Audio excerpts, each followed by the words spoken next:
Hello everyone, welcome back to Calc 3. Today we're going to take a look at section 15.7, triple integrals in cylindrical and spherical coordinates. Before we get into this though, I just wanted to say I'm going to skip section 15.6, which is a section that contains applications of triple integrals.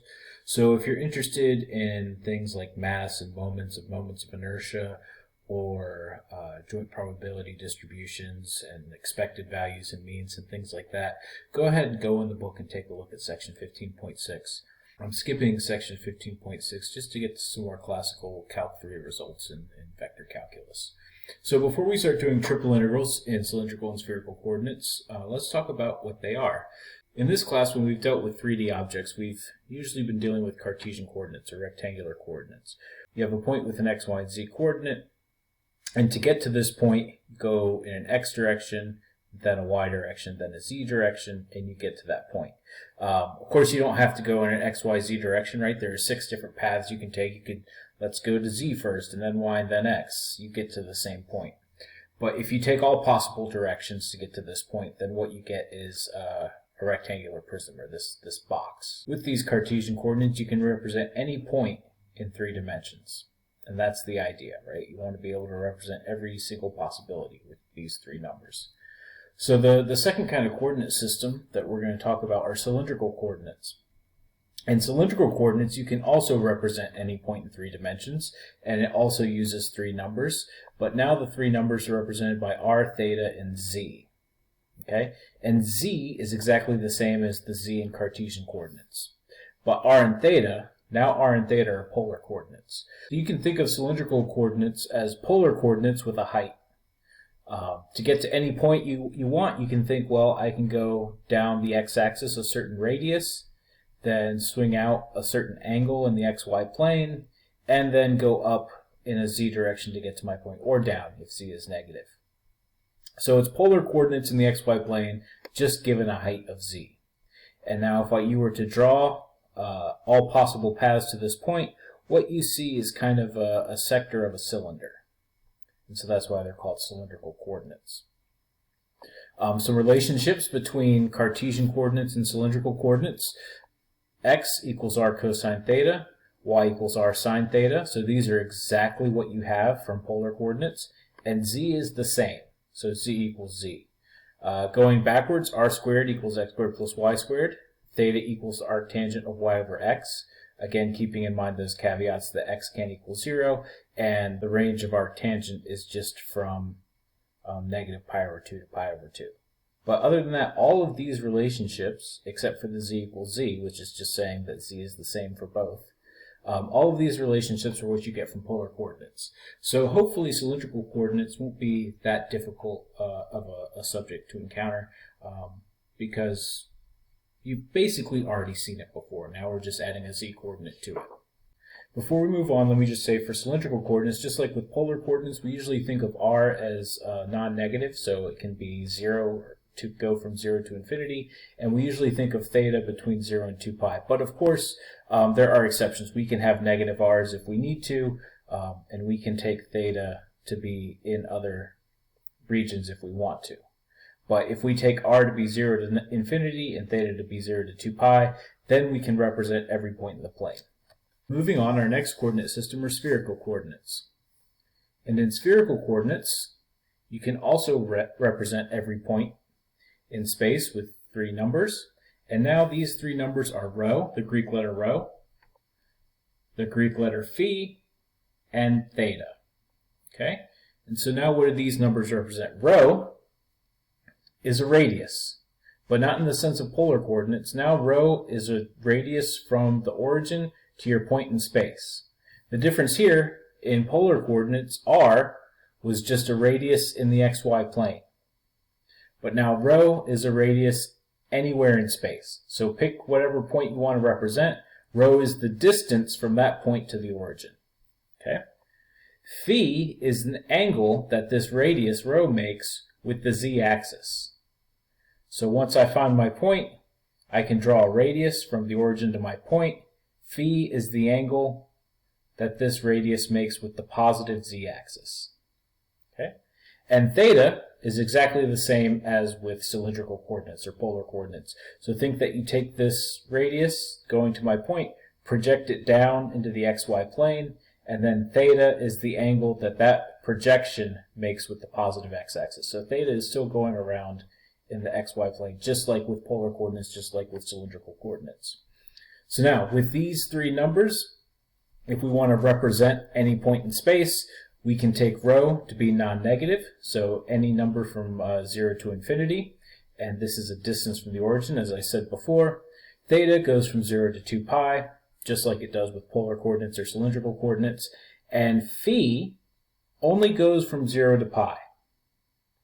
Now, this is a limitation that trips up a lot of students, so let's talk about why phi only goes from 0 to pi. Most students think this should go from 0 to 2 pi. To see why this is the case, let's do a little demonstration. So let's say I fix rho. So rho is fixed, and now I'm on the surface of this ball, which is the sphere. And let's say that I'm up here. This is the positive z-axis. So let's say this is the North Pole. So the z-axis is running through this way. And now I want to get to any other point on this sphere. The first thing I'm going to do, move down the ball this way and call that my phi angle. So I'm going to move down and make some angle phi with the positive z-axis. And now if I want to be somewhere at this fixed phi, I'm just going to spin the ball and I'm going to call that my theta. So spinning the ball is theta, moving down the ball is phi. So you can see if I fix my phi and I spin my theta, I can go all the way around the ball. If I make phi larger, I can go anywhere in the bottom half of the ball just by spinning theta all the way around. And by the time I get to the bottom of the ball, or the South Pole, oh, it's rolling away, the South Pole, I've been able to hit every single point on the ball just by moving from the North Pole, let's say, stopping somewhere between the North Pole and the South Pole, and spinning the ball all the way around, 0 to 2 pi. So with that, I'm able to hit every single point on the ball. And so phi only needs to go from 0 to pi, because that's all I need to hit every point on the ball. If I start going back around from pi to 2 pi, then I'm hitting some of the points twice, because if, let's say I want to go from 0 all the way around here to hit this point, well, what I could have done instead is just stopped here and spun the ball using theta. And so since we're still allowing theta to go from 0 to 2 pi, I only need phi to go from 0 to pi. So I hope that helps explain why we only need phi to go from 0 to pi instead of 0 to 2 pi. Yeah, so most of the time these are the values that we take for these three coordinates. Rho greater than or equal to 0, theta 0 to 2 pi, phi 0 to pi. But just like with cylindrical coordinates, polar coordinates, you can have exceptions. This is just in general, this is what we do. And with these limitations, with rho being 0 to infinity, theta going 0 to 2 pi, and phi going to 0 to pi, we can represent every single point in space. Right? So on that sphere that I had a minute ago, that ball, that was for a fixed rho. Now if I let rho be variable, then I can reach any point in space. And basically what I'm doing is I'm traveling along spheres. Every time I fix rho, I'm at another sphere. I can move using phi and theta. And so that's why they're called spherical coordinates. And if you trace how you move, just like I did with Cartesian and cylindrical coordinates, what you get is kind of a piece of a sphere. It's harder to see here just because I can't draw spheres. But that's the idea. Now some relationships between Cartesian and spherical coordinates, and these are a little more involved than with polar. If you want to go from Cartesian to spherical, or vice versa, x is going to equal rho sine phi cosine theta. So this cosine theta is what you had with cylindrical coordinates or polar coordinates. Now r is replaced with rho sine phi. Y is rho sine phi sine theta. Again, this sine theta is what you had with polar or cylindrical coordinates, and r is replaced with rho sine phi. And z is represented by rho cosine phi. Okay? If you want to go backwards, rho squared is x squared plus y squared plus z squared, because again, rho is the distance to your point that you want to represent and the origin. So if we take the square root of rho, we just get the distance formula between any point in space and the origin. Phi is arc cosine of z over, basically this is rho. So the arc cosine of z over the square root of x squared plus y squared plus c squared. And we'll come back to this in a minute. And theta is the same formula as with cylindrical coordinates with, again, the limitations. Coming back here, arc cosine doesn't have limitations. The domain of arc cosine is from -1 to 1. And if you're taking this z divided by this square root term, this is always going to be between -1 and 1. And the range of arc cosine is from 0 to pi, which is exactly the values that we accept for phi. This formula will get you any angle of phi exactly, whereas remember this theta formula has some limitations, but this one doesn't. Okay, now what are some relationships between cylindrical coordinates and spherical coordinates? So if I want to go from cylindrical to spherical, you probably can see just from this representation of x and y that r in cylindrical coordinates is equal to rho sine phi. Theta is exactly the same. It's the same angle in cylindrical and spherical. And z is rho cosine phi. This is going to be the same as the z here because z is the same in Cartesian and cylindrical. Now if we want to go the other way, rho squared is equal to r squared plus z squared, but that's because r squared in cylindrical is equal to x squared plus y squared, and rho squared is x squared plus y squared plus z squared. And phi is z over the square root of r squared plus z. So again, we're just replacing this x squared and y squared plus r squared. And then theta is, again, arctangent of y over x. I just didn't write it again. So those are three different coordinate systems, how you can convert from one coordinate system to another coordinate system, and how they basically work. In each of these three coordinate systems, you can represent any point in space. They all work. It's just here, you're kind of traveling along rectangular boxes, here you're traveling along cylinders, and here you're traveling along spheres to get to the point you want. Before we go, just to get some more comfort, more familiarity working with different coordinate systems, let's look at some surfaces and see how to represent these surfaces with different coordinate systems, and which maybe surfaces are better to represent in one system and which are better to represent in another system. So first, let's look at a cylinder parallel to the z-axis of radius 4 centered at the origin. So let's take a look. So I didn't draw these, but I do have them in Mathematica. So let's take a look there. Here's my cylinder. It just looks like a cylinder. It has a radius of 4. It's centered at the origin, and it's parallel to the z-axis. So we can represent this. Cartesian coordinates, x squared plus y squared equals 16. Remember, if you don't see a variable present, that means that variable is able to take on any value. That's what one of the first things we talked about in this class. So if you don't see a z, that means z is allowed to go between negative infinity and infinity. And so we get this infinite cylinder, right? Basically stacking infinitely many circles of radius 4 centered at the origin. In cylindrical coordinates, I can just represent that with r equals 4. I fix a radius. I allow theta to take on every angle from 0 to 2 pi. That takes me all the way around. And I allow z to take any value from negative infinity to infinity. And that gives me the same cylinder. In spherical coordinates, r equals 4 is rho sine phi equals 4. So we can solve that for rho to say rho equals 4 cosecant of phi. And this again gives us the same cylinder. So here, it looks like cylindrical coordinates is the easiest system to represent a cylinder, which makes sense, right? It's called cylindrical coordinates. Let's take a look at a sphere of radius 3, centered at the origin. Here it is. It's just a sphere of radius 3. And a sphere is just the shell, right? So it's not the entire filled-in ball. That's a ball.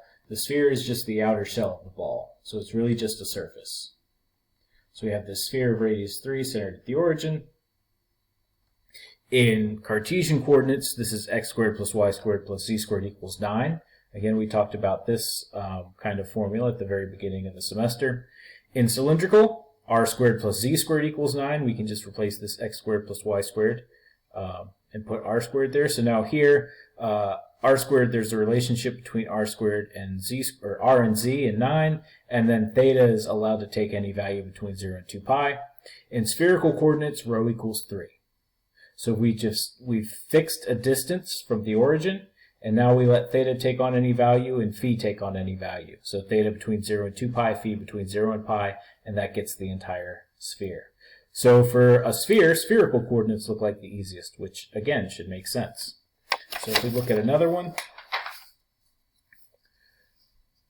the cone, that's the square root of x squared plus y squared. So let's take a look at this cone. When we talked about cones at the beginning of the semester, there were double cones. But here, if I just look at the positive square root, I just get this one cone here. The negative square root would be kind of the mirror image of this cone across the xy plane, so we'd get kind of an hourglass shape if I had both of them. But here's this cone. Okay, and so in Cartesian coordinates, since I said this is the cone square root of x squared plus y squared, that's already Cartesian coordinates. That's just z equals the square root of x squared plus y squared. In cylindrical coordinates, z equals r for this particular cone, right? We can have different cones, but for this particular cone, z equals r. So that means the radius and the height are exactly the same. And there's no theta here, so that means theta is allowed to take any value 0 to 2 pi. In spherical coordinates, this cone is phi equals pi over 4. So we're just fixing a phi angle, and we're letting rho be any value and letting theta be any value from 0 to 2 pi. So let's go back to that picture and see if we can figure out how these things are represented. So in cylindrical coordinates, right, we said this is r equals z, so that means pick a z. Let's say I'm at height 2. For this cone, that means the radius is also 2. So I go up 2 on the z-axis, I go out 2 from the z-axis, and then theta spins all the way around and makes that circle. If I go up to 4, the radius is also 4, spins all the way around and makes that circle. So that's z equals r in cylindrical coordinates.